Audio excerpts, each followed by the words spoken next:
আসসালামু আলাইকুম সুপ্রিয় দর্শক, সিলেট আদালত প্রাঙ্গণ থেকে সিলেটপুর সরাসরি সম্প্রচারে আপনাদের সবাইকে স্বাগত জানাচ্ছি।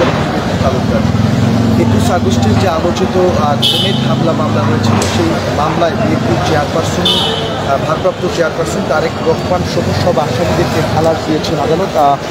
বিগত দিনে কিন্তু এই গ্রেনেড হামলা মামলায়, অর্থাৎ সাবেক যে প্রধানমন্ত্রী শেখ হাসিনা, তার জনসভায় এই গ্রেনেড হামলার জন্য মামলা করা হয়েছিল এবং যে মামলায় বিএনপি ভারপ্রাপ্ত চেয়ারম্যান তারেক রহমান তার কিন্তু যাবজ্জীবন সাজা হয়েছিল। তবে আজকে যে রায়টি হয়েছে তার মাধ্যমে এই রায় থেকে এবং এই সাজা থেকে কিন্তু সম্পূর্ণ খালাস পেয়েছেন। অর্থাৎ এই আলোচিত 21শে আগস্টের গ্রেনেড হামলা মামলায় বিএনপির ভারপ্রাপ্ত চেয়ারম্যান তারেক রহমান এবং সাবেক যে স্বরাষ্ট্র প্রতিমন্ত্রী রয়েছেন লুৎফুজ্জামান বাবর, তিনি সহ সব আসামিদেরকে কিন্তু খালাস দিয়েছেন হাইকোর্ট। বিচারিক আদালতের রায় বাতিল করে আজকে অর্থাৎ রোববার বেলা 11টার দিকে কিন্তু বিচারপতি AKM আসাদুজ্জামান এবং বিচারপতি সৈয়দ এনায়েত হোসেনের হাইকোর্ট বেঞ্চ এই রায়টি ঘোষণা করেছেন এবং রায়ের পর্যবেক্ষণ হাইকোর্ট যেমনটি বলেছেন, সাক্ষীরা ঘটনা বর্ণনা করেছেন, কিন্তু কে গ্রেনেড নিক্ষেপ করেছেন তা কোনো সাক্ষী বলেনি। এছাড়াও কিন্তু 21 আগস্ট যে গ্রেনেড সরবরাহ করা হয়েছিল এই গ্রেনেড হামলায়, সেই গ্রেনেড কে সরবরাহ করেছিল তাও কিন্তু চার্জশিটে উল্লেখ করেনি কোনো তদন্ত কর্মকর্তা। এবং তাই তারেক রহমান সহ বিএনপির ভারপ্রাপ্ত চেয়ারম্যান তারেক রহমান, সাবেক প্রতিমন্ত্রী সহ সব আসামিদেরকেই কিন্তু এই মামলা থেকে খালাস দিয়েছেন আদালত।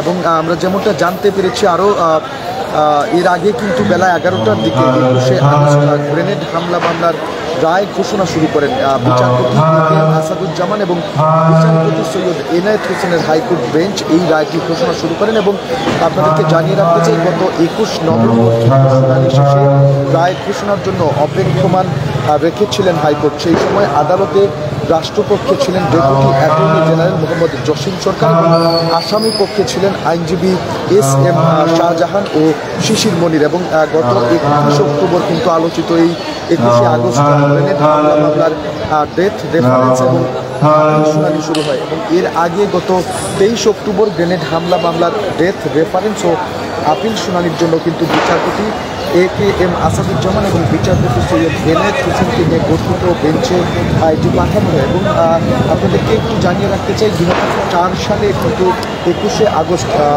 বঙ্গবন্ধু এভিনিউয়ের সাবেক যে প্রধানমন্ত্রী শেখ হাসিনা, তার সমাবেশে গ্রেনেড হামলা হয় এবং এই ঘটনায় করা মামলায় 2018 সালে ঢাকার দ্রুত বিচার ট্রাইব্যুনাল এক রায় দেন। যে রায়ে কিন্তু বিএনপি সরকারের সাবেক প্রতিমন্ত্রী লুৎফুজ্জামান বাবর, সাবেক উপমন্ত্রী আব্দুস সালাম সহ 19 জনকে মৃত্যুদণ্ড দেওয়া হয় এবং এদের মধ্যে 14 জন হারকাতুল জিহাদের নেতাকর্মী ছিলেন। এবং মৃত্যুদণ্ডপ্রাপ্ত যারা বা যে সকল আসামিরা ছিলেন তাদের মধ্যে ব্রিগেডিয়ার জেনারেল আব্দুর রহিম এবং হুজির সাবেক আমির শেখ আব্দুস সালাম, তিনি কিন্তু 2021 সালে চিকিৎসাধীন অবস্থায় মারা যান।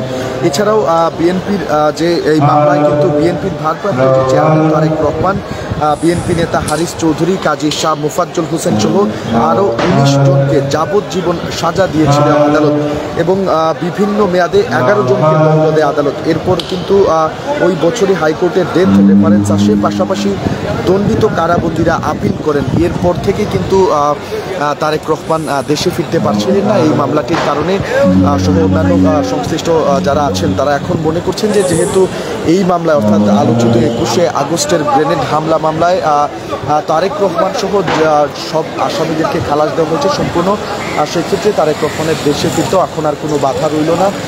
বিএনপি নেতাকর্মী সহ সবাই দীর্ঘদিন ধরেই তারা বলছেন যে খুব শীঘ্রই তারেক রহমান দেশে ফিরছেন। এবং এই মামলাটি রায়ের মাধ্যমে, অর্থাৎ আলোচিত 21শে আগস্টের গ্রেনেড হামলা মামলায় সম্পূর্ণ খালাস পাওয়ার কারণে বিএনপির ভারপ্রাপ্ত চেয়ারম্যান তারেক রহমানের কিন্তু দেশে আসার পথটা আরও সুগম হয়েছে, এমনটাই মনে করছেন সংশ্লিষ্টরা। আমরা অবস্থান করছি সিলেটের আদালত প্রাঙ্গণে, সেখান থেকে আসলে বিএনপি চেয়ারপারসন, ভারপ্রাপ্ত চেয়ারপারসন তারেক রহমান সহ প্রতিমন্ত্রী সহ যে সকল আসামিরা 21শে আগস্ট গ্রেনেড হামলা মামলায় দণ্ডিত ছিলেন, সেই মামলাটিতে কিন্তু বিএনপি চেয়ারপারসন তারেক রহমান তিনিও যাবজ্জীবন ছিলেন এই মামলায়।